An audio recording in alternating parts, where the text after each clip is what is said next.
Je vous salue dans le nom précieux de notre Seigneur Jésus-Christ. Bien-aimés, vous êtes à votre émission intitulée « À la table du Seigneur ».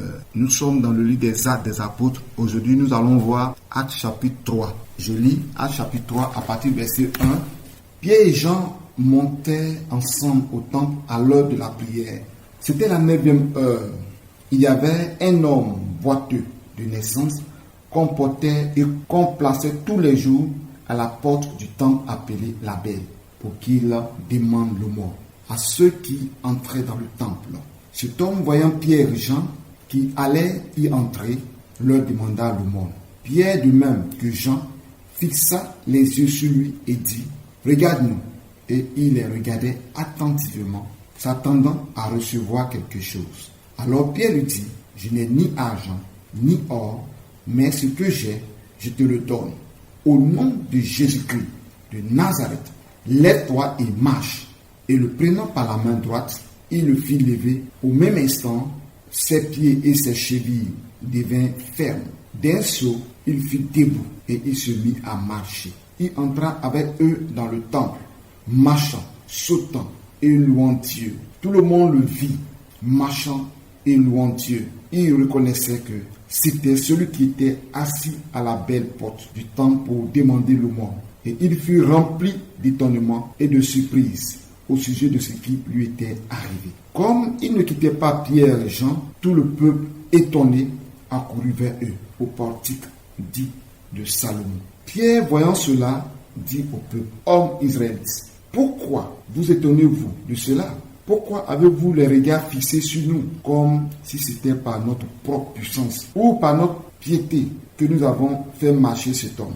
Le Dieu d'Abraham, d'Isaac et de Jacob, le Dieu de nos pères, a glorifié son serviteur Jésus, que vous avez livré et régné devant Pilate, qui était d'avis qu'on le relâche. Vous avez régné le saint et le juste, et vous avez demandé qu'on vous accorde la grâce d'un meurtrier. Vous avez fait mourir le prince de la vie, que Dieu a ressuscité des morts. Nous en sommes témoins. C'est par la foi en son nom que son nom a affermi celui que vous voyez et reconnaissez. C'est la foi en lui qui a donné à cet homme cette entière guérison en présence de vous tous. Et maintenant, frères, je sais que vous avez agi par ignorance ainsi que vos chefs. Mais Dieu accomplit de la sorte ce qu'il avait annoncé d'avance par la bouche de tous ses prophètes, que son Christ devrait souffrir. Repentez-vous donc et convertissez-vous pour que vos péchés soient effacés, afin que des temps de rafraîchissement viennent de la part du Seigneur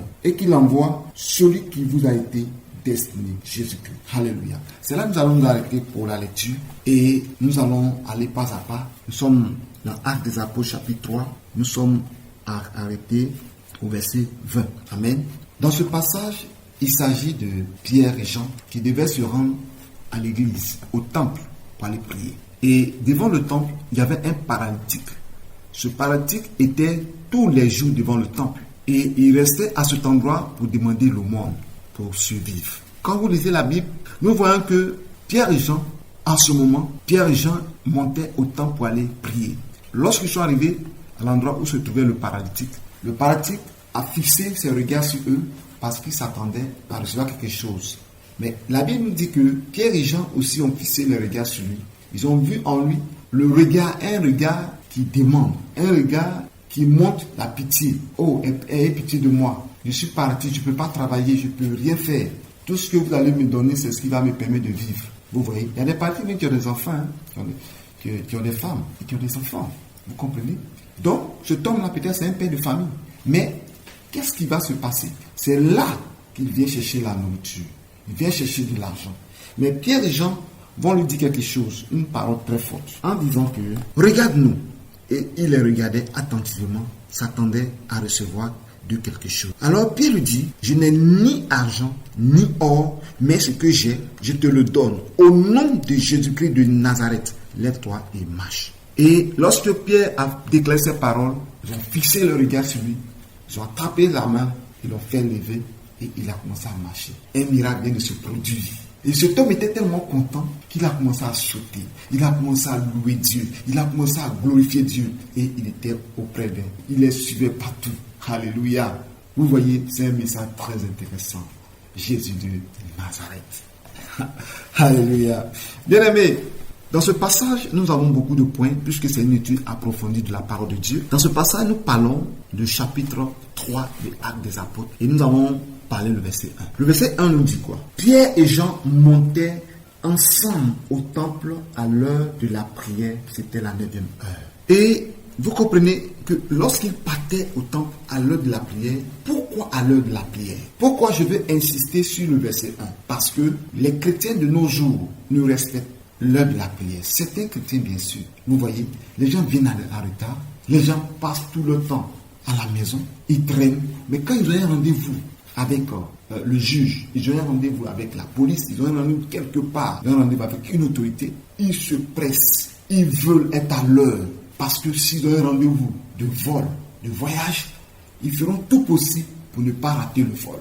Mais quand il s'agit de rendez-vous avec le Seigneur, les gens viennent en retard. Les gens viennent en retard. C'est pourquoi ici, dans ce passage, le Seigneur est en train de nous montrer comment les apôtres, Pierre et Jean, venaient à l'heure de la prière, à la 9e heure. Ils étaient là.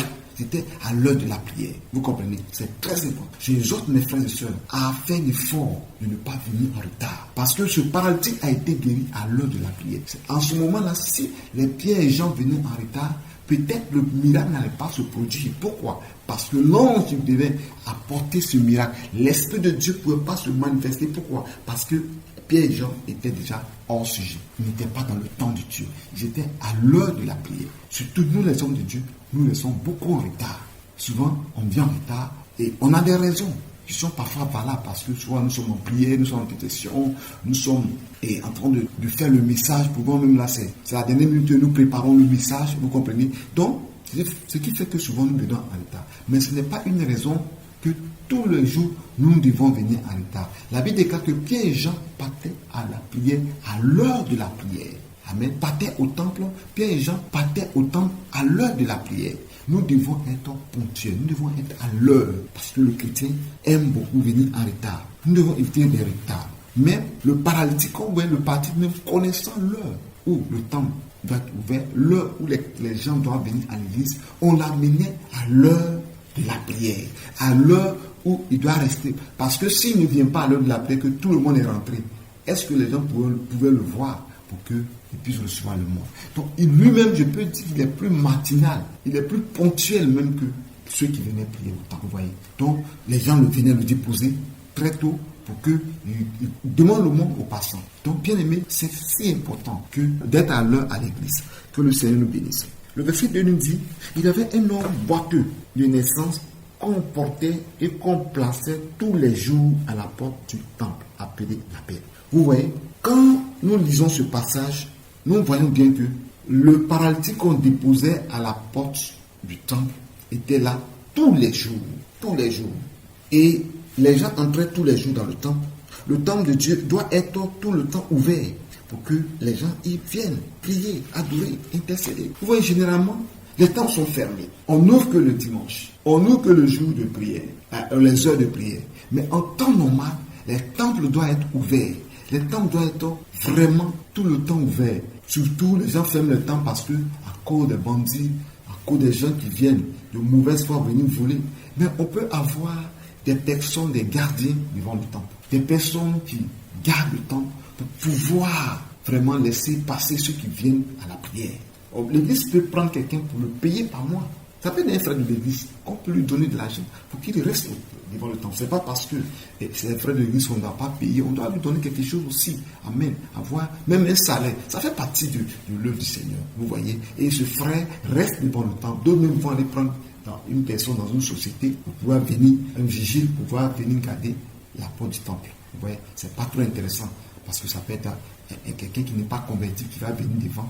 Et imaginez un musulman qui vient devant le temple et à l'heure de la prière, de leur prière, il met sa natte et puis il commence à prier l'islam devant le temple. C'est pas bien.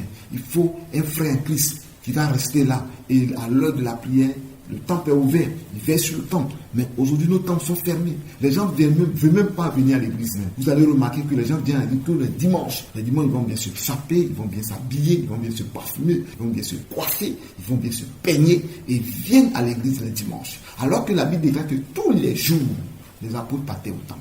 Tous les jours, ils venaient à l'église, ils venaient enseigner la parole. C'est pourquoi la Bible nous dit que chaque jour, dans le temple et dans les maisons, ils ne cessaient d'annoncer la bonne nouvelle de Jésus-Christ. Aujourd'hui, il y a beaucoup de monde spirituel dans nos églises. Pourquoi? Parce que les gens ne se donnent plus à la prière. Les gens ne viennent plus à l'église comme il faut.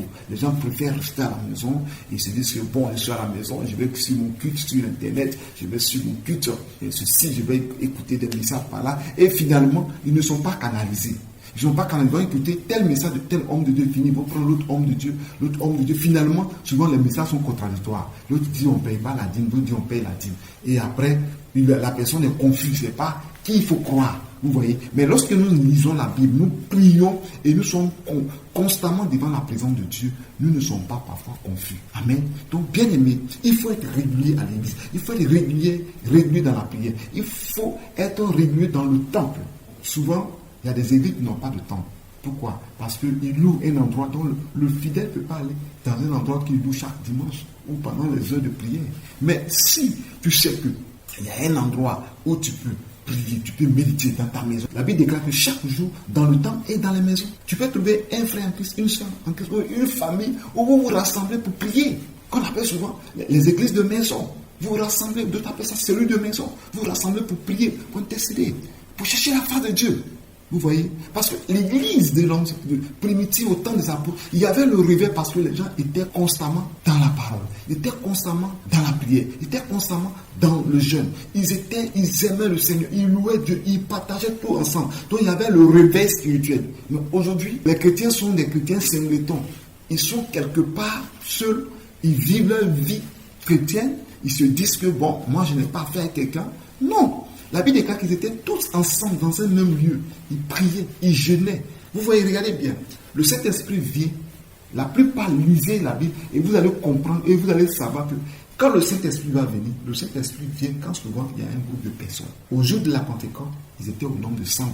C'est là le Saint-Esprit est venu. Quand vous lisez la Bible, vous allez voir que lorsque les apôtres ont été persécutés, ils se sont mis ensemble. Quand ils ont prié ensemble, la Bible déclare que le lieu où ils étaient, la terre a tremblé et ils furent remplis du Saint-Esprit. Et lorsque nous lisons Actes des apôtres, chapitre 13, la Bible déclare dans l'église d'Antioche, il y avait des prophètes, des docteurs, Barnabas, et la Bible a commencé à citer. Et ce jour-là, le Saint-Esprit est descendu. Il dit, mettez-moi à part Saul et Barnabas pour l'heure à laquelle je les ai appelés. Donc souvent, nous sommes là, nous ne voulons pas nous mettre ensemble pour prier. On veut s'isoler, on veut se mettre quelque part pour prier. Il peut arriver dans ta vie d'avoir des moments d'intimité avec Dieu. Mais la prière d'ensemble est très importante. Lorsque nous nous mettons ensemble pour intercéder, nous mettons ensemble sur un point de prière et un sujet commun et que nous prions, Dieu nous exauce. C'est pourquoi la Bible déclare que là où deux, on n'a pas dit là où il y a une personne, il dit là où deux ou trois sont assemblés à mon nom, je suis présent. Il n'a pas dit que là où tu es seul, tu es en train de prier. Quand tu pries, c'est toi. Mais lorsque vous devenez deux, automatiquement, vous devenez une assemblée, vous devenez une église. C'est vrai que nous sommes l'église de Dieu, le temple du Saint-Esprit, mais encore, le Seigneur veut que lorsque nous nous mettons ensemble pour prier, il est présent. C'est pourquoi il dit quand deux s'accordent pour prier, Dieu exauce leur prière. Donc ne te mets pas seul quelque part pour dire que tu vas rester seul. Quand vous lisez la Bible, vous allez comprendre que la Bible déclare que Pierre et Jean montaient ensemble au temple. Ils étaient deux. Les deux sont mis ensemble. Et puis, ils partaient ensemble. Bien aimé, il faut chercher un partenaire dans la prière. Ou une partenaire dans la prière. Quelqu'un avec qui vous avez les mêmes pensées, le même esprit. Et vous priez. Ça peut être ton épouse, ça peut être ton époux. Ça peut être tes enfants. Ça peut être d'autres personnes, un ami, une soeur. Vous voyez, ou une amie, que vous mettez ensemble pour prier. Et quand vous mettez ensemble, ça active la présence du Saint-Esprit. Donc ici, je vais dire à quelqu'un qu'il ne faut pas quitter le temple. Si vous avez la grâce d'avoir un temple qui est à vous, le terrain est à vous, le temple est à vous, soyez constamment dans le temple. Vous pouvez aller au temple pour aller même regarder la projection de films, écouter des témoignages, écouter des prédications de votre pasteur. Vous voyez des prédications qui sont déjà passées. Et quand vous mettez ensemble, vous priez, vous vous exhortez. Vous ne partez pas vous asseoir pour critiquer, pour calomnier les gens, mais vous partez pour aller ensemble, se mettre ensemble, pour vous édifier, pour vous exhorter, pour vous encourager, pour intercéder. C'est ce que le Seigneur veut. C'est ça l'église. L'église a besoin de ça. Les apôtres partaient au temple. Et c'est en cela que ce paradigme a eu sa délivrance. Et je vais parler un autre point si important. Quand vous voyez, les apôtres partaient et ils ont trouvé le paralytique. Le paralytique a fixé le regard. Il n'a pas dit donnez-moi l'argent. Mais ils ont regardé dans ses yeux que cet homme a besoin de l'argent. Il veut de l'argent. Pierre et Jean ont regardé cet homme. Mais avant la prière de Pierre et Jean, je vais vous dire une chose. Ce paralytique était devant le temple. On ne l'a pas chassé. On ne l'a pas chassé. Il était assis là. Il était quelqu'un qui était dans les besoins. Et aujourd'hui, le chrétien, c'est un chrétien bien sûr, que souvent quand il voit un mendiant, il commence à déclarer le feu sur lui. Oh, le feu, va là-bas. Regarde comment il est. Non.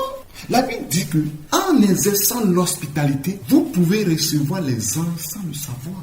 Vous savez pourquoi? L'autre a reçu les anges à cause de l'hospitalité. Il les a reçus chez lui, sans savoir que c'était les anges. Mais avec les choses qui se passent, après il a compris que ce sont les anges. Alléluia. Mais au départ, il a compris que ce sont les hommes ordinaires. Mais aujourd'hui, les chrétiens n'arrivent pas à recevoir, n'arrivent pas à donner à un mendiant, n'arrivent pas à donner à ceux qui sont dans le besoin, ceux qui demandent le monde. Souvent, moi, je suis dans ma voiture, soit au feu, je vois les gens, les musulmans sont assis, les paradis sont assis dans leur fauteuil roulant, et puis ils demandent l'argent. Mais je donne. Je m'en vais, je prie dessus. Parce que nous avons entendu des témoins des personnes qui prennent l'offrande et puis sont en fait autre chose. Prennent au monde, tu le donnes et puis font en fait autre chose, font des incantations dessus pour te rendre pauvre, pour t'appauvrir ou même pour contrôler tes finances. Vous voyez? Donc nous, en tant que chrétiens, le Seigneur dit de donner. Vous voyez? Donc lorsque nous voulons donner, nous réclamons le sang de Jésus. Moi, je réclame le sang de Jésus et je donne. J'ai beaucoup donné aux musulmans. Les musulmans quittent à l'église, la Bible dans nos mains. Et puis on voit les musulmans qui nous demandent de l'argent. On le donne. Parce que quand tu le donnes, quelque part, il y a quelque chose qui a créé dans leur cœur. Les chrétiens, là, ils nous ont donné, les chrétiens, ils sont gentils. Et à force de voir cela, quand ils vont voir que leurs frères musulmans sont durs, ils disent, moi-même, je vais devenir chrétien. Les chrétiens, ils sont tellement simples, tellement gentils. En tout cas, quand tu vois, ils reflètent la joie, ils reflètent l'amour. Vous voyez? Quand je joue au feu, je le donne. Et quand c'est comme ça, tu as un prospectus, tu le donnes aussi. En même temps, tu accompagnes. Vous voyez? Si tu n'as pas la capacité de prier, pour que le paradigme m'accompagne bien, genre. Mais ce que tu peux faire, c'est de leur annoncer l'évangile. Donc, bien aimé, ce message que vous écoutez, ça vous amène à être des chrétiens affirmés. Donc, je disais qu'il y a des chrétiens, quand ils voient quelqu'un venir devant leur maison, qui klaxonne, ils sortent la tête, ils regardent le monsieur, ils regardent la femme, tout ça, même un fou. Il referme la porte. Mais tu peux refouler un ange comme ça sans le savoir. Alors que c'est toi qui pries matin et soir pour dire Seigneur, visite-moi, accorde-moi la grâce. Seigneur, bénis-moi. Je veux voir ta gloire. Je veux voir ta gloire. Le Seigneur ne va pas venir avec une robe blanche devant toi. Le Seigneur ne viendra pas avec un ange qui va venir. Il n'enverra pas un ange avec des ailes dans la gloire pour venir devant ta porte pour crier, oh yes, voilà l'ange de l'Éternel qui est venu te visiter. Non, le Seigneur vient toujours de la forme humaine. Vous regardez dans la Bible parle de ceux qui ont reçu et les anges de Dieu. Ils ont reçu ces gens comme des gens ordinaires. Regardez le Seigneur à la résurrection, lorsqu'il marchait avec les disciples de Maïs. Ils ne savaient pas que les disciples de Maïs ne savaient pas que c'était Jésus. Ils causaient, mais ils sentaient que les paroles qui sortaient de lui étaient des paroles fortes qui brûlaient leur cœur. C'est après, sur la table de la Sainte Seine, que Jésus-Christ, quand il a fini de bénir le Père, là, on peut, et il a rendu grâce au Seigneur, il a disparu. C'est là qu'ils ont dit, oh, c'est le Seigneur. Et il est parti. Vous voyez, c'était trop tard. Vous voyez. Donc, il faut savoir recevoir.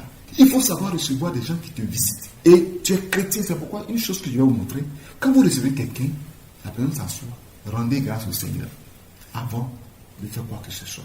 La personne rentre chez vous, vous lui donnez de l'eau à boire. Après avoir fini de boire, vous dites, bon, nous allons bénir le Seigneur. C'est comme ça, en fait. Mais les gens arrivent chez vous net et puis disent, bon, ça va. Et la nouvelle, non, ça ne se fait pas. Parce que là, si c'est un envoyé du monde des ténèbres, mais ta prière va foudroyer ça. Mais si tu n'as pas prié, il va commencer à faire ses actions. Et lorsque tu vas prier, s'il est venu pour une action méchante, tu vas voir que ta prière va tout annuler. Donc le chrétien doit avoir le comportement du royaume en lui. Dans le livre hébreu, il dit, en exerçant l'hospitalité, vous pouvez recevoir les anges sans le savoir. Alléluia. Soyez richement bénis et que la grâce de Dieu soit sur vous. Pour cette étude biblique que nous voyons, étude de la parole de notre Seigneur Jésus-Christ. Et Pierre et Jean ont fixé le regard sur lui. Ils savaient que l'argent qu'il va lui donner va rien produire dans sa vie. Pierre lui dit, je n'ai ni argent, ni or, mais ce que j'ai, je te le donne au nom de Jésus-Christ de Nazareth. Lève-toi et marche. Alléluia. Pierre lui a donné plus que l'or. Pierre lui a donné plus que l'argent. Au même instant, le paralytique s'est levé et il a commencé à marcher. Gloire à Jésus-Christ. Bien aimé, c'est ça l'évangile. L'évangile, c'est d'aller annoncer la bonne nouvelle. La bonne nouvelle que j'ai, je n'ai pas l'argent, je n'ai pas l'or. Il y a des chrétiens qui cherchent l'argent, qui cherchent l'or, mais ne cherchent pas le salut, qui ne cherchent pas la vie éternelle. Ce qu'ils cherchent sur la terre, comment faire pour que mes entreprises marchent? Comment faire pour que mes activités marchent? Comment faire pour que je puisse avoir tel boulot? Comment faire pour que je puisse avoir telle chose? Mais en dehors de ces choses-là, ils oublient le royaume des cieux. C'est pourquoi Jésus a dit, cherchez premièrement le royaume des cieux et sa justice, et toutes choses vous seront données par-dessus tout. Nous devons chercher le royaume des cieux. Donc, Pierre et Jean vont rencontrer cet homme et vont lui annoncer la bonne nouvelle, vont lui donner ce qu'ils ont en eux, qui est plus que l'or, qui est plus que l'argent. Quand Pierre dit à cet homme, je n'ai ni argent, je n'ai ni or, mais ce que moi j'ai, c'est Jésus, je te le donne. Et quand il a donné Jésus, que cet homme a accepté Jésus, parce qu'il a tendu la main.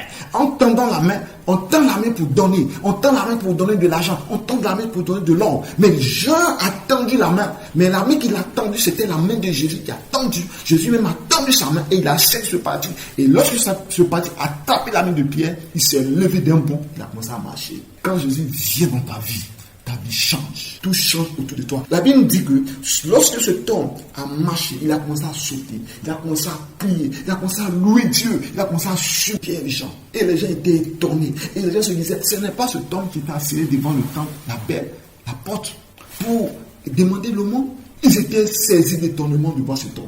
Ils étaient étonnés. Bien-aimé, quand Jésus change ta vie, Jésus rentre dans ta vie, tu reçois Jésus dans ta vie change.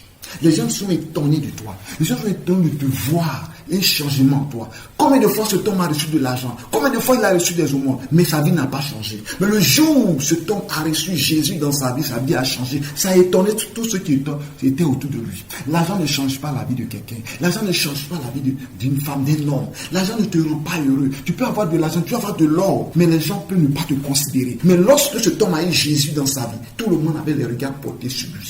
Combien de fois les gens ont de l'argent? On ne peut pas porter leur regard sur toi éternellement. Est-ce que tu es le seul riche dans ce monde? Dis-toi qu'une fois que tu as Jésus, les gens porteront leur regard sur toi. Parce que Jésus va changer en toi quelque chose. Ce qui ne va pas. Ce qui est en eux qui ne peut pas changer. Jésus va changer sur toi. La joie qu'eux n'ont pas. Ils ont de l'argent. Eux sont riches. Ils ont tout. Ils sont mariés.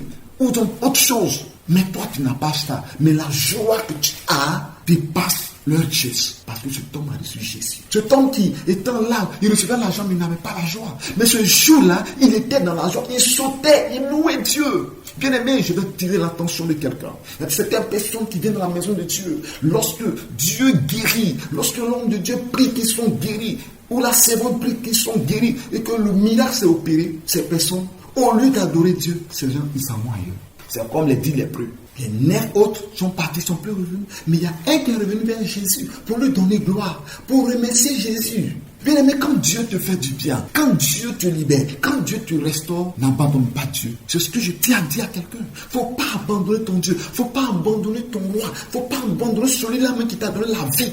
Même le serviteur par qui le Seigneur est passé. La Bible déclare qu'il ne quittait pas les apôtres. Il est resté collé. Il est resté attaché. Il a trouvé ces hommes comme ceux-là même par qui Jésus est passé pour le délivrer. Donc vous pensez que cet homme va abandonner Pierre et Jean? Il ne va pas les abandonner.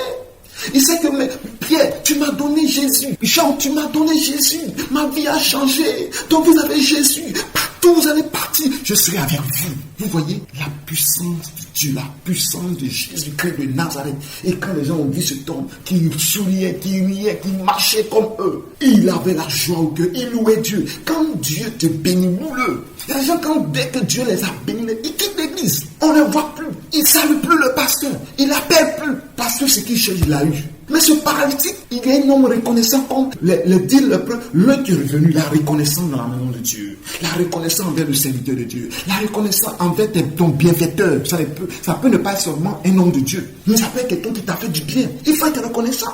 La Bible déclare que soyez reconnaissant. La Bible déclare que soyez reconnaissant. Il faut être reconnaissant. Et cet homme a été reconnaissant envers Dieu et envers les hommes. Il les suivait partout. Il trouvait la joie auprès d'eux. Vous voyez, quand quelqu'un t'apporte la vie, tu as la joie. Et quand tu écoutes cette personne, tu as la joie. Quand tu écoutes cette personne, la grâce de Dieu, la faveur de Dieu est sur toi. Alléluia. Je reviens encore sur des chrétiens qui n'aiment pas faire des aumônes, qui n'aiment pas donner, parce que eux, leur offrande, c'est à l'église. Vous savez une chose, écoutez-moi bien. Moi qui suis en train de vous parler, j'aime offrande, qu'on me donne, je suis content. Prophète d'Olivera, Paul Moïse, il aime offrande. J'aime qu'on me donne pour faire l'œuvre du Seigneur. J'aime offrande parce que quand on me donne, je paye ma maison, je paye mon carburant, j'entretiens mes enfants, j'entretiens mon épouse, mes enfants, je mets mes enfants à l'école. Je construis pour l'œuvre du Seigneur. Je mets l'argent dans l'œuvre. Je paie le matériel, les caméras, tout ce que j'ai besoin pour faire l'œuvre, je mets l'argent dedans. J'aime l'offrande, mais une chose que vous oubliez, vous oubliez de faire l'offrande aux veuves, aux orphelins. La Bible nous dit de faire l'offrande aux veuves, aux orphelins. Il dit dans sa parole, j'étais en prison, vous ne m'avez pas visité. J'étais nu, vous ne m'avez pas donné habit pour me vêtir. J'avais faim, vous ne m'avez pas donné à manger. Et les gens m'ont dit que ceux qui sont à sa gauche vont dire, mais Seigneur, depuis quand tu as eu faim et puis on ne t'a pas donné à manger? Depuis quand tu as eu soif, on ne t'a pas donné à boire. Depuis quand tu étais nu, on ne t'a pas donné un habit pour te vêtir. Depuis quand tu étais en prison, on n'est pas parti te rendre visite. Il dit, toutefois que vous n'avez pas fait à l'un de mes enfants qui était dans ces besoins-là, c'est à moi que vous pensez que Jésus c'est un prisonnier? Vous pensez que Jésus c'est quelqu'un qui a besoin de nourriture? Vous pensez que Jésus c'est quelqu'un qui a besoin d'habits? Jésus, la Bible déclare qu'il est vêtu d'un habit de gloire. Alléluia. Mais il veut nous dire d'avoir l'amour pour notre prochain. Mais tu es dans l'église, c'est toi qui ne veux pas apporter, c'est toi qui ne veux pas donner. Tu vois les veuves, les orphelins, ça ne te dit absolument rien. Dans nos églises, il y a des veuves qui sont pitié. C'est-à-dire, il n'y a pas une organisation dans l'église pour dire que non, on va s'occuper des veuves. La veuve, surtout, même ce qui est encore plus grave, il y a des pasteurs qui décèdent, leurs femmes restent comme ça. L'église même ne pense plus. Cet homme qui a passé tout son temps à vous enseigner la parole, cet homme qui a passé tout son temps à prier pour vous, maintenant qu'il n'est plus là, sa femme est là. Cet homme devient mal. La femme devient malheureuse. Quand nous lisons la Bible, ce sont des faits très clairs dans la Bible. Regardez la femme du prophète qui était décédé. N'eût été la présence d'Élisée, cette femme, ses enfants seront des esclaves. Cet homme allait prendre ses enfants pour aller travailler pour éponger la dette de leur père. Amen. Vous voyez, la Bible nous dit que c'était un prophète. Quand il était mort, il a laissé des dettes. Ne laissons pas vos pasteurs dans la faim. Ne laissez pas vos pasteurs dans la misère. Ne laissez pas vos pasteurs dans la souffrance. Et l'homme de Dieu est mort. Le prophète, la Bible dit c'est un prophète, il est mort. La veuve n'avait rien à manger. Vous pensez que ce prophète n'a pas prié pour des gens? Vous pensez que ce prophète n'a pas prié pour des personnes? Vous pensez que Dieu n'a pas fait des miracles au travers de ce prophète-là? Maintenant qu'il n'est pas là, il n'est plus. Mais occupez-vous de sa femme. C'est pourquoi la Bible déclare qu'il est le père des veuves et des orphelins. Il n'a pas dit des veufs, il dit des veuves. Parce que l'homme, il peut aller se marier, l'homme peut travailler encore. Mais la femme, quand son mari décède, la femme est tellement abattue que ce n'est pas facile, les enfants à sa charge. Vous voyez? Donc, vous comprenez que le Seigneur veut qu'on s'occupe des veuves et des orphelins. Des gens qui n'ont pas les moyens. Mais quand nous voulons donner, ne regardons pas leur religion. Même si c'est quelqu'un qui devant toi, c'est un véritable païen, et que tu vois que la personne est dans le besoin dans lui, c'est important. Vous voyez que la Bible déclare que dans Actes chapitre 10, nous allons voir ça parce que nous sommes dans le livre des Actes des Apôtres. Actes chapitre 10 nous dit que Corneille était un homme craignant Dieu, un homme pieux, un homme qui donnait continuellement. Il faisait continuellement des aumônes. Et c'est ainsi que Dieu l'a exaucé. La Bible déclare que tes prières et tes aumônes, n'a pas dit tes prières, ta crainte, ta piété, mais dit tes prières et tes aumônes sont montées vers Dieu et Dieu t'en est souvenu. Alléluia. Donc Dieu veut que dans sa maison, lorsque nous sommes là, nous devons aider, nous devons apporter. Ce que je vais vous dire, ce que les gens ne comprennent pas, un jour j'enseigne ça à l'église, il y a des gens qui étaient vivement touchés.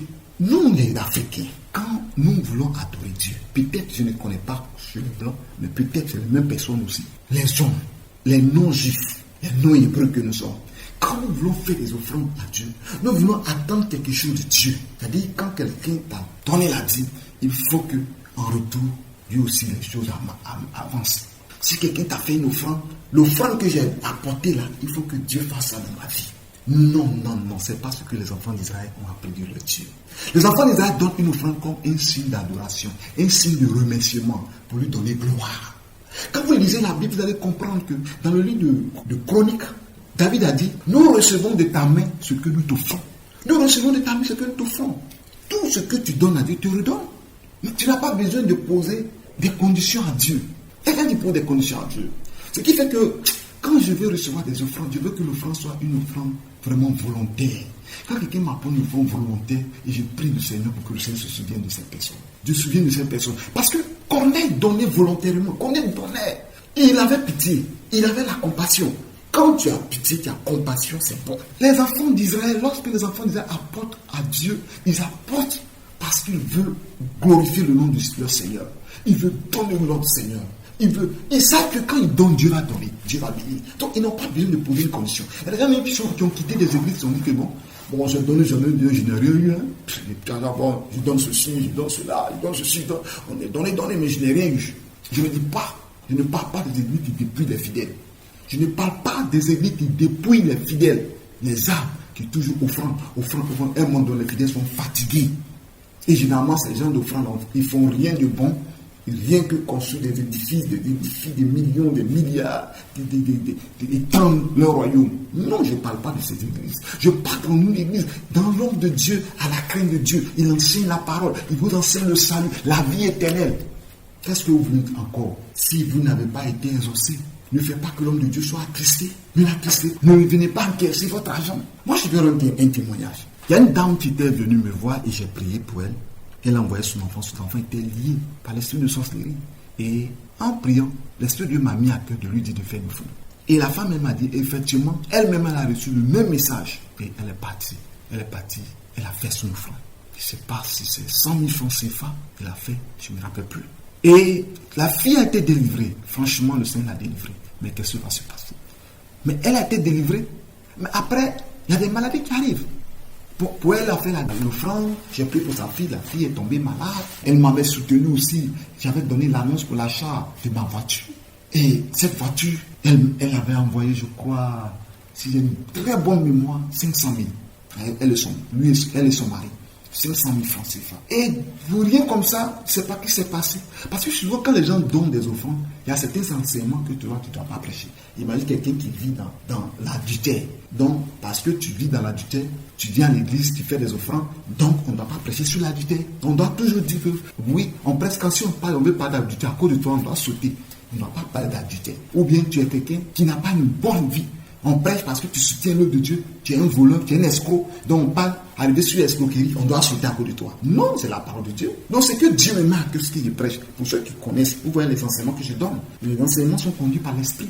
Et ce n'est pas moi qui fabrique les messages. C'est au fur et à mesure que je prêche que le Seigneur donne des messages, des points que je touche. Vous voyez? Donc en touchant ces thèmes-là, ces points, ça va te toucher. Ça va te toucher. Souvent même, tu ne penses pas à quelqu'un et puis tu dis une chose. Mais tu vas voir que ce que tu viens de dire, quelqu'un a expliqué sa situation. Ça va dans le même sens que ce que la personne a expliqué. Si tu ne fais pas attention, tu vas dire que non. La personne va dire que non, ce qu'il lui a dit là, c'est ça, il est en train de pas vous prêcher. Mais toi-même, tu n'essaies de ne pas partir de là-bas. Donc, ce n'était pas pour le cas de la dame. La dame, pour elle, après avoir prié, et quand ils m'ont cotisé, j'ai acheté la voiture. C'est là que tout a commencé. Le Seigneur m'a dit, comme tu es missionnaire, prends une voiture 4x4.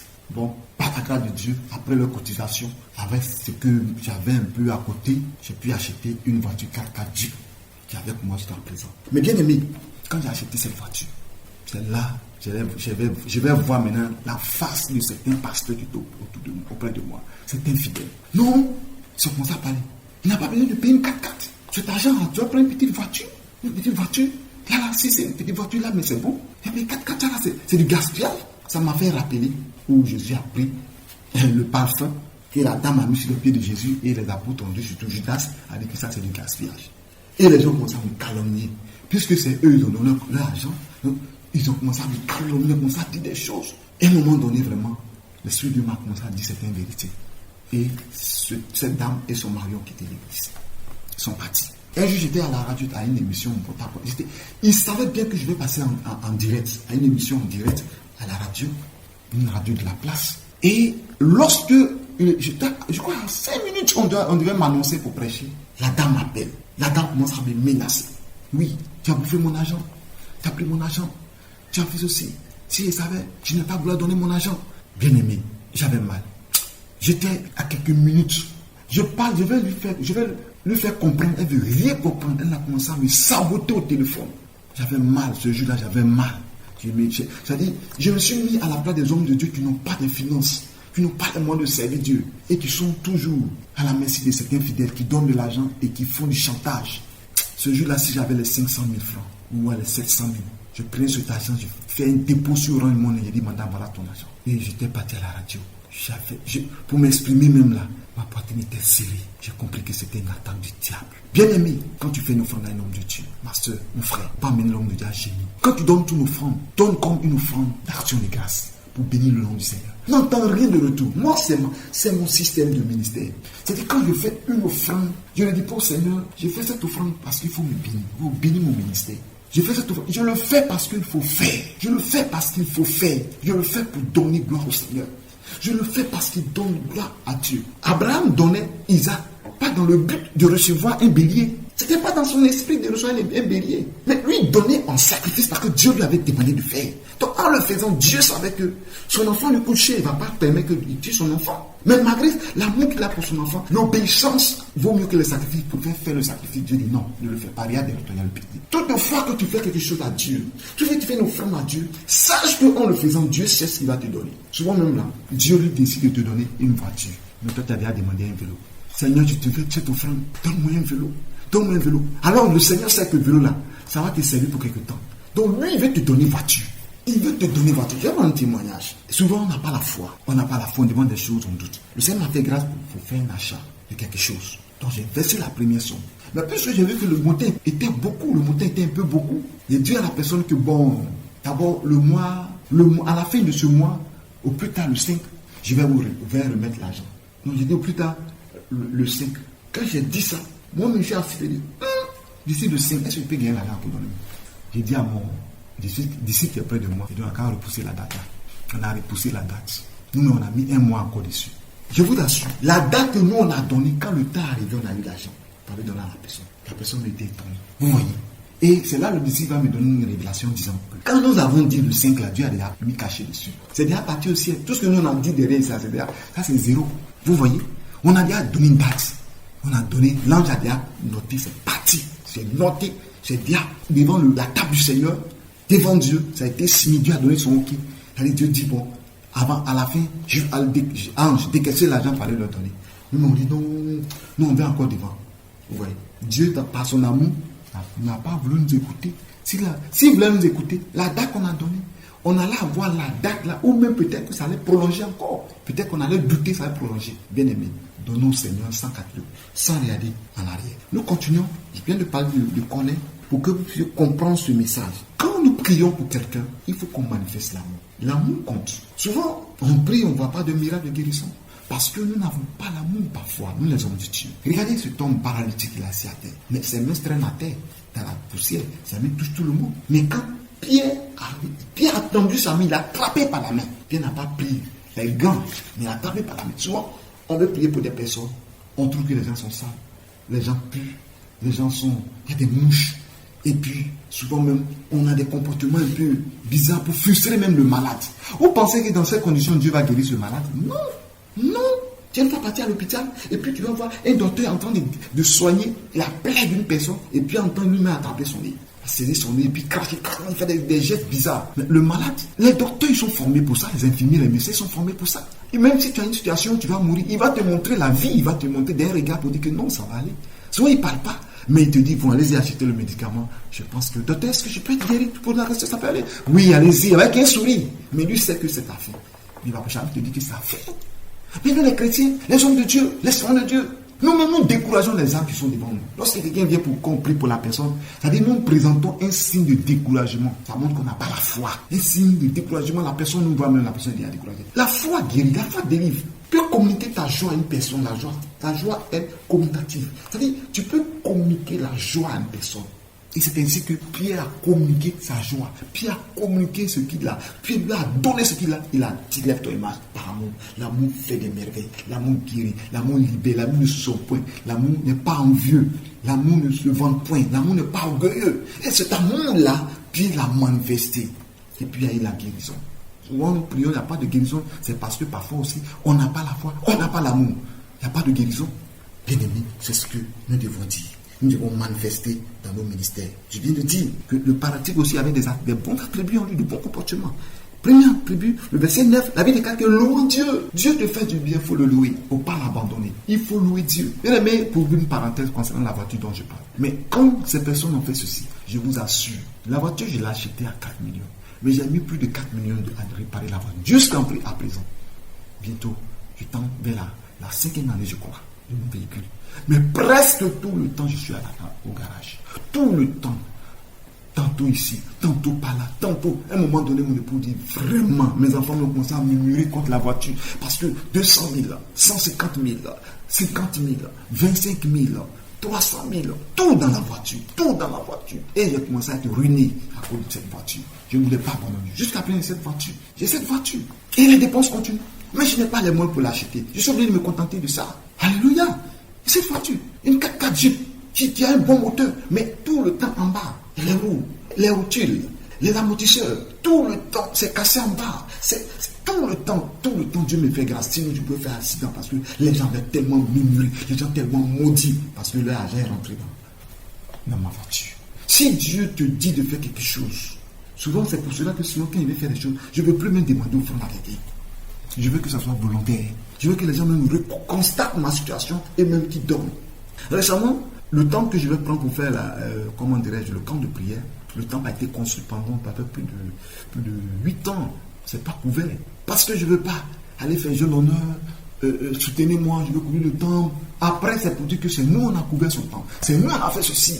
Et toi-même, tu es en train de servir Dieu. Il veut t'imposer des lois. Il veut t'écrire. Ils vont te dire que bon, viens, je t'attends ici. T'en viens de Dieu. Parce que c'est eux qui te donnent l'argent. Si tu ne vas pas dire, oh, il est à l'homme de Dieu. Il n'est pas reconnaissant. Mon enfant est malade, il n'est même pas venu prier pour mon enfant. Ce n'est pas tout que l'homme de Dieu puisse se déplacer, même si c'est urgent. Le Seigneur peut lui dire, non, reste, ne va pas, prie ici, je vais guérir. Mais le fait que tu ne t'es pas déplacé, ils vont dire que non, moi je l'ai soutenu, mon enfant ne s'est même pas déplacé. Mais est-ce que quand Naaman est venu, Élisée est sorti pour aller imposer la main? Nous sommes des prophètes, mais les fidèles font de sorte que nous sommes devenus des littéraires. L'onction n'est plus. On est obligé de faire avec. On est obligé de se morfondre devant les armes. On est obligé de s'abaisser devant les armes. Vous emmenez les fidèles, vos comportements amènent à tuer le prophète. Alléluia. Moi, je parle en connaissance de cause. Ce n'est pas vous qui m'écoutez seulement. Je parle en connaissance de cause. À tuer les hommes de Dieu par vos comportements. Arrêtez. Parce qu'il y a un jugement qui arrive. Un jugement arrive. Fait pour la gloire de Dieu. Ne faites pas l'homme. Et je le disais que le temps m'est resté. Et je faisais des émissions sur YouTube, à la télé. Donc, si je vous rends mon témoignage, les gens qui vont pleurer. C'est pourquoi je ne veux pas trop rentrer dedans dans le ministère. J'ai souffert. Souffrance là, j'ai vu toutes les qualités. Et je prêchais dans l'angoisse. Mais il faut prêcher. Mais si tu ne prêches pas, est-ce que la parole de Dieu peut toucher les gens? Et il a commencé à faire des messages sur YouTube. Et un jour, il y a une femme entière qui a regardé ma vidéo. Le message était un bon message. Mais ce n'est pas le message qu'elle a regardé. Elle a regardé l'état de mon visage. Elle a senti en moi, par l'Esprit Saint, que je suis triste. Malgré que je prêche, il y a une tristesse en moi. Je ne dégage pas la joie. Bien au contraire, quand l'homme de Dieu prêche, qu'il dégage la joie, ça communique les gens. Je ne dégage pas la joie. La femme a discerné ça. Et la femme a dit à sa fille, l'homme de Dieu là, il doit avoir un problème. Et effectivement, c'était le temps où l'église m'a été arrachée. Le terrain, on m'a dit de quitter sur le terrain. Mais est-ce que ça va m'empêcher de prêcher le message? J'ai donné rendez-vous aux gens, je dois prêcher. Je ne peux pas arrêter. Et je commençais à prêcher. Mais dans l'amertume dans l'âme, le Seigneur a touché le cœur de cette dame. Et cette dame, sa fille m'a appelé pour dire, nous avons vu des messages, ce sont des bons messages, mais vous avez un problème. Quand ils ont dit ça, j'ai commencé à fondre en larmes. Dieu nous a dit de vous envoyer de l'argent. Et je vous assure, cette femme, cette maman et sa fille m'ont envoyé une somme de 1 300 000 par Western Union. Quand j'ai retiré cet argent, j'ai dit à mon épouse, voilà l'argent. Elles ont envoyé. Mon épouse m'a dit, prions le Seigneur. Demandons au Seigneur cet argent, c'est pour faire quoi? En temps, nous, l'argent était venu. Parce que la dame m'a dit, quand elle m'a distribué le problème, j'avais envoyé les images. Bon, ok, nous allons avoir l'argent pour payer, pour prendre une maison, pour faire l'œuvre de Dieu. J'ai dit, j'ai déjà une maison. Quand ils ont envoyé l'argent, mon épouse et moi, nous avons prié. Quand nous avons prié, le Seigneur nous a dit, prenez cet argent, allez couvrir le temple d'Assé, l'endroit où nous allons faire le camp de prière. Pour ceux qui sont déjà partis là-bas, et j'ai pris les 1 300 000, je suis parti. J'ai commencé à voir, j'ai vu un menuisier, il a fait le devis. Je suis parti payer les bois, les tôles, et j'ai couvert le temple. C'est aujourd'hui, par la grâce de Dieu, ce temple-là, ça va servir un lieu de camp de prière. Mais imaginez que j'ai commencé à demander l'argent aux gens. Je vais couvrir le temple, aidez-moi, je vais couvrir le temple. Ça ne va pas arriver même. Et quand ça va arriver, certaines personnes, c'est pas tout le monde qui fait ça, mais certains parmi eux vont commencer à me à me donner des ordres, à faire ce que je ne veux pas faire. Quand tu vas agir, on dit non, il est ingrat, il n'est pas reconnaissant. Quand on donne à Dieu, on ne presse pas l'homme de Dieu. On donne pour la gloire de notre Seigneur Jésus. Le Seigneur me met à cœur de parler de cela. Donc cet homme-là, quand Dieu l'a béni, il a guéri, il a loué Dieu. Le deuxième point qui est important, il est resté attaché. Il n'est pas parti. Tout le monde voyait ce homme auprès des apôtres. Les apôtres passent là. Les apôtres ne l'ont pas chassé. Les apôtres ont compris qu'il a reçu Jésus. La même joie qui est en eux est en lui. Donc lui aussi, il était rempli de joie. Il sautait, il dansait, il riait, il était content. Quand Dieu t'a fait du bien, reste attaché. Quand Dieu t'a béni, reste attaché. Quand Dieu a fait quelque chose dans ta vie, reste attaché. Je vais toucher un autre point. Souvent, nous sommes dans les églises et puis le pasteur a prié pour nous. Dieu a fait. Mais à un moment donné, le pasteur peut avoir un comportement vraiment qui n'est pas bien. C'est-à-dire qu'on va regarder, mais c'est pas bien du tout, c'est pas bon. C'est pas un bon comportement. Ça frustre, ça humilie. On ne doit pas quitter ce pasteur du coup. À moins que lui-même ne va pas changer. Quand c'est comme ça, mettez-vous à prier pour lui. Mettez-vous à intercéder pour lui. Mettez-vous à demander à Dieu de l'aider. Et que ce que le pasteur a fait, qui t'a blessé, que ta plaie soit guérie. Souviens-toi du Dieu qui t'a fait du bien. C'est ce qu'ils font, beaucoup de chrétiens font. Et ce qui fait que beaucoup quittent les églises. Ils vont ici après, ils quittent là, ils vont là-bas après.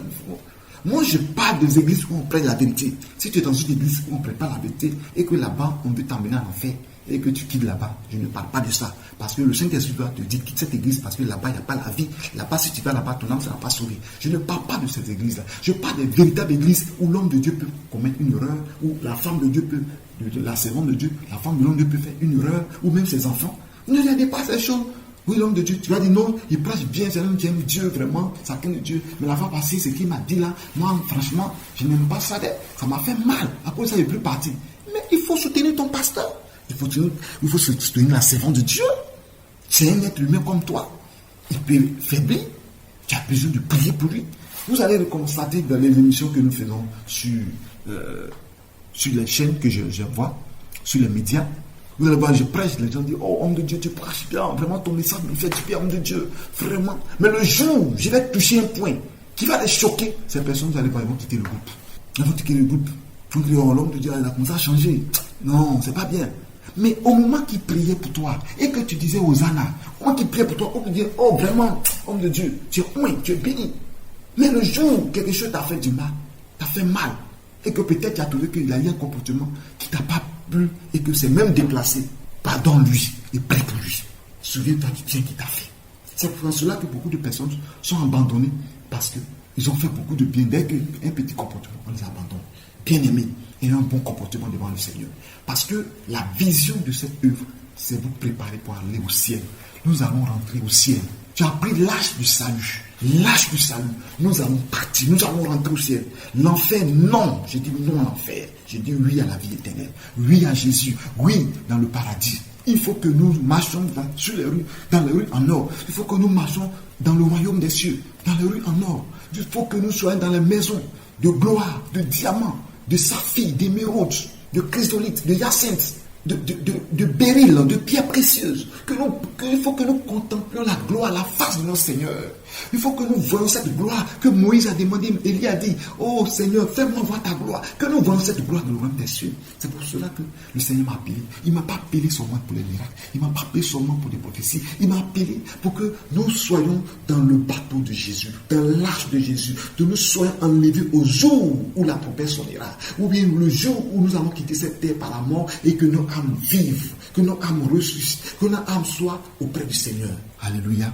Que le Seigneur nous bénisse et que la grâce de Dieu soit sur nous. Et la réaction des apôtres, encore, au verset 12, vous allez constater que les gens sont venus auprès d'eux. Vous dites, ça dit, ils sont commencés à regarder comme des magiciens, des gens qui sont des gens extraordinaires, des gens vraiment qui il faut croire en eux, il faut croire en eux parce que ces personnes qui peuvent faire beaucoup de choses, quand les pierres les regardaient, c'est lisé dans leur visage, ils avaient même peur d'eux.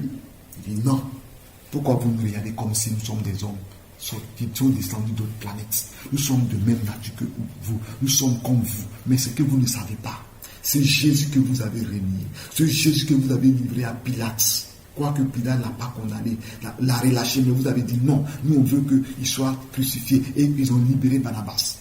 Ce prince de vie que vous avez crucifié, c'est en ce nom là que les malades sont guéris. C'est en ce nom que cet homme, Jésus-Christ de Nazareth, que cet homme marche. Alléluia. Ils ont commencé à parler. Il parle de prince de la vie. Cet homme qui donne la vie. Cet homme qui guérit. Cet homme qui est mort et qui l'avait crucifié. Il est mort. Dieu l'a ressuscité. C'est en son nom que nous prêchons. Bien-aimés, lorsque Dieu fait des merveilles avec nous, lorsque Dieu guérit, Dieu fait des miracles, donnons gloire au Seigneur. Sachons donner gloire au Seigneur. Souvent, quand on dit « Oh Dieu, oh Dieu, que Dieu te bénisse », on dit « Amen », c'est vrai. Mais souvent, vous avez remarqué, dit « Gloire à Dieu ». Que le nom de Dieu soit glorifié. Alléluia. Que le nom de Dieu soit célébré. Nous devons donner la première place au Seigneur. Nous devons donner la première place. Parce que quand tu ne donnes pas la première place au Seigneur, finalement, tu vas te rivaliser au Seigneur et tu deviens orgueilleux. Et le Seigneur ne t'utilise plus. Parce que le Seigneur n'aime pas ceux qui veulent le rivaliser. Dieu n'aime pas ça. Il est unique en son genre. Personne ne peut se comparer à lui. Donc Pierre et Jean ont mis ces personnes à leur place. Il dit non, ce que vous faites n'est pas bien. Nous sommes là pour annoncer celui que vous avez crucifié, Jésus-Christ de Nazareth, celui qui donne la vie. En plus de la guérison, il donne la vie éternelle. Vous comprenez? Et que donnez vos cœurs au Seigneur. Et que lorsque ces personnes ont entendu ces choses, ces paroles, ils étaient touchés. Et Pierre va le dire, verset 19. Repentez-vous donc et convertissez-vous pour que vos péchés soient effacés. C'est ça l'évangile. L'évangile, c'est d'emmener les gens à la repentance. L'évangile, c'est d'emmener les gens à renoncer au péché, à croire que le sang de Jésus peut purifier et que leur vie peut être transformée et qu'ils peuvent recevoir le temps du rafraîchissement dans leur vie. Il dit, afin que des temps de rafraîchissement, verset 20, viennent de la part du Seigneur et qu'il envoie celui qui vous a été destiné, Jésus-Christ. Alléluia. Des temps de rafraîchissement. Donc, ils annoncent le salut. Les gens sont fatigués. La Bible déclare que venez à moi, vous tous êtes chargés et fatigués, je vous donnerai du repos. La parole de Dieu nous dit ceci. Jésus a dit cela. Alléluia. Donc, quand tu viens au Seigneur, il va te donner du repos. Le repos, c'est le rafraîchissement. C'est la transformation de ta vie. Donc, quand vous lisez la Bible, lorsque les gens, je ne vais pas toucher le côté de l'évangélisation. Souvent, quand les gens vont à l'évangélisation, certaines personnes vont pour aller insulter les gens. Vous les sorciers, vous les impudiques, vous les voleurs, les drogués, vous allez mourir, vous allez partir en enfer. Ce n'est pas ça l'évangile. Si vous voulez dire aux gens qui sont des adultères, vous voulez dire aux gens qui sont des impudiques, vous voulez dire aux gens qui sont des personnes, dites-leur que leur condition n'est pas une bonne condition. Mais il y a un salut pour eux. Il y a un salut pour eux. Et que cette situation qu'ils traversent, ce n'est pas de leur faute. Que toi-même tu es passé par là. Avant tu étais un drogué, avant tu étais un musulman, avant tu étais ceci. C'est pourquoi vous allez constater que la plupart des musulmans gagnent des âmes. Les musulmans convertis gagnent des âmes plus que ceux qui n'étaient pas musulmans avant. Parce qu'ils étaient là-bas. Ils savent comment toucher ces personnes. Vous allez voir que les sorciers convertis, ils gagnent plus d'âmes. C'est le même évangile. Mais pourquoi? Et ils gagnent des âmes et nous ne gagnons pas des âmes. Mais nous, on les insulte. Toi sorcier, toi sorcière, toi qui t'envoles la nuit pour tuer les gens. Si tu n'as pas changé là, tu vas partir en enfer. Tu vas mourir. Tu vas périr dans le feu. Ça les met en colère. Ça les énerve. Ça les révolte. Ne faisons pas ces choses-là. L'évangélisation, c'est annoncer. C'est emmener à la repentance, au salut. Vous comprenez? Rassurer les gens du salut. Les gens que vous annoncez l'évangile doivent être rassurés. Vous ne devez pas les condamner. Lorsqu'ils écoutent la parole de Dieu, ils doivent dire, en frère ou ma soeur, que ferons-nous quand Pierre a prêché? Que ferons-nous? Parce que le cœur était vivement touché. Vivement touché. Quelqu'un qui veut sortir de la drogue, et puis tu lui dis que tu meurs, tu vas partir en enfer parce que tu es un drogué. Mais c'est un drogué, mais il est énervé déjà. Mais quand tu lui dis, tu étais dans la drogue, il y a des gens qui étaient plus que ça dans la drogue. Mais aujourd'hui, Jésus les a sauvés. Toi aussi, il peut te sauver. Il peut te délivrer. Sinon, si tu ne veux pas donner ta vie à Jésus et que tu restes dans ça, tu meurs, tu vas partir en enfer. Là, l'enfer a sa place de dire. Mais ne condamnez pas les gens. Du coup, c'est ça ce que Pierre a fait. Pierre n'a pas condamné les gens, mais Pierre a annoncé l'évangile, a montré la personne qu'ils ont condamnée, la personne qu'ils ont crucifiée. Et c'est celui qui a donné la vie. Et il peut faire pour eux aussi. Et c'est ainsi que les gens se sont donnés au Seigneur. Donc l'évangélisation, c'est d'enlever le voile de l'ignorance. Parce qu'il était ignorant. Et Pierre ne l'a pas condamné. Pierre a dit que vous avez fait ceci pour crucifier le prince de vie. Vous avez fait ceci pour qu'il meure, pour qu'il soit crucifié, pour qu'il meure. Aujourd'hui, il est ressuscité. Mais c'est à cause de votre ignorance. Mais ne vous en faites pas. Ça a été déjà prophétisé. Les prophètes ont déjà dit qu'il va souffrir. Lisez bien le chapitre 3, vous allez voir qu'il va souffrir. que le Christ va souffrir. Et c'est ce qui est arrivé. Simplement, ce qui est arrivé, c'est simplement que vous laissez faire, mais c'est pas tard. Repentez-vous. Afin que ce que vous avez fait, vos péchés soient effacés. Et que le temps de rafraîchissement du Seigneur soit avec vous. Vienne de la part du Seigneur. Et que le temps de rafraîchissement vienne de la part du Seigneur. Et Pierre les a amenés à croire. Et ces personnes sont données au Seigneur. Vous voyez. Donc c'est ça l'évangélisation. L'évangélisation, c'est d'aller amener les gens, de faire sortir les personnes de leur misère. Pas pour les condamner. Que le Seigneur vous bénisse et que sa grâce soit sur vous. Nous allons nous arrêter là pour aujourd'hui l'émission à la table du Seigneur. C'est une émission de l'étude de la parole de Dieu approfondie avec des détails. Que le Seigneur vous bénisse et que sa grâce soit sur vous. Demain nous continuerons par la grâce de Dieu dans les Actes des Apôtres, le chapitre 4. C'était votre serviteur, le prophète Paul Moïse d'Oliveira. Que le Seigneur vous bénisse. Tous ceux qui veulent me contacter, mon numéro c'est 00 225 07 08 47 00 60. Mon numéro c'est 00 225 07 08 47 00 60. Que Dieu vous bénisse.